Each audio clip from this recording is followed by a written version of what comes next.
अवसर घोषणा कले बेन स्टोक्स। इंग्लैंड टेस्ट दलर अधिनायक बेन स्टोक्स अंतर्जातीय क्रिकेट अवसर घोषणा करिसेंती। न्यूजीलैंड विपक्ष तृतीय टेस्ट मैच तांको करियर शेष मैच हेबो बोली से कहचंती। मैच चतुर्थ दिन में अचानक अवसर घोषणा करी से क्रिकेट जगत को चकित कर दैछंती।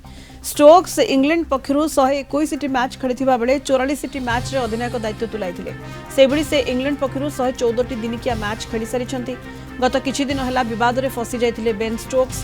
न्यूजीलैंड विपक्ष द्वितीय टेस्ट मैच पूर्व लॉर्ड्स रे विजय उत्सव मनाइबा बेले दलीय नियम भांगिबा अभियोग रे स्टोक्स एवं द्रुत बोलर गैश एटकिंसन को दलरू बाद दिया जाइतिला। फल से द्वितीय टेस्ट रू बाद पड़ते। स्टोक्स को अनुपस्थित में जो रूट नेतृत्व में खेली इंग्लैंड दल द्वितीय टेस्ट में 253 रन बड़ पराजयर सामना करथिला। इंग्लैंड ए 3 मैच विशिष्ट सीरीज 1-1 स्थिति में रही। क्रिकेट रेगुलेटर तदंतरू स्टोक्स और एटकिंसन विरोध में कौन हिंसात्मक आचरण प्रमाण मिल नथिले भी कर्फ्यू नियम भांगी उभय को लिखित चेतावनी दि जाइथिला। एही घटना रे बेन स्टोक्स भूल स्वीकार कर क्षमा मागिथिले। तेबे अचानक अवसर घोषणा करी से क्रिकेट प्रेमी को चमकाई दैछन्ति।